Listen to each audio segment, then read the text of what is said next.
একটি দেশ যখন রাষ্ট্র যখন চলে, রাষ্ট্র আইন কানুন দিয়ে চলে। একটি রাষ্ট্র তো ইমোশনের উপরে চলতে পারে না। আহ, কেউ যদি কোনো অন্যায্য কিছু করে, কেউ যদি কোনো আইন বহির্ভূত কিছু করে, সেখানে দেশের বা রাষ্ট্রের আইন আছে, আইন অনুযায়ী সবকিছু ব্যবস্থা হবে।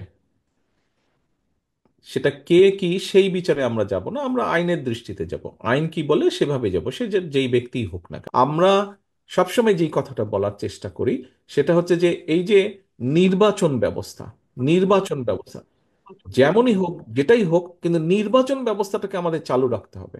আমরা নির্বাচন ব্যবস্থা যত বেশি চালু রাখতে পারবো, অর্থাৎ মানুষ গিয়ে ভোট দিতে পারবে, নিরপেক্ষ স্বচ্ছ ভোট হতে হবে, যত বেশি ভোটের ব্যবস্থাটা আমরা চালু রাখতে পারবো, জবাবদিহিতা তত বেশি তৈরি হবে। এবং জবাবদিহিতা যত বেশি তৈরি হবে, তখন কিন্তু যারা দায়িত্বে থাকবে তারা বাধ্য থাকবে, কোনো একটি সমস্যা হলে সেটা যদি ঠিকভাবে তারা কাজ না করে, মানুষের কাছে জবাব দিতে বাধ্য থাকবে। কারণ সেই লোকটি তখন জানবে যে 2 বছর পরে হোক, 5 বছর পরে হোক, আমাকে আবার ভোটের ফেস করতে হবে, আবার মানুষকে, পাবলিককে ফেস করতে হবে।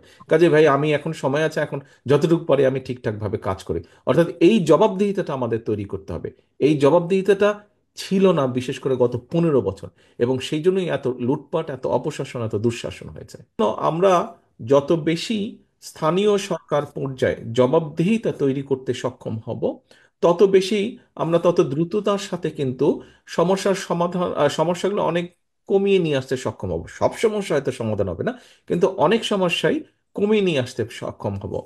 হাসপাতালে চিকিৎসা ব্যবস্থা ভালো করা, স্কুলে ছাত্রদের লেখাপড়ার ব্যবস্থা ভালো করা, এরকম বিভিন্ন এলাকার আইন শৃঙ্খলার ব্যাপারে ডেভেলপ, উন্নত করা, আহ, বিভিন্ন সামাজিক যেগুলো সমস্যা থাকে, সকলে মিলে বসে কেন সমস্যাগুলো আছে, কিভাবে সমস্যাগুলোর সমাধান করা যায়।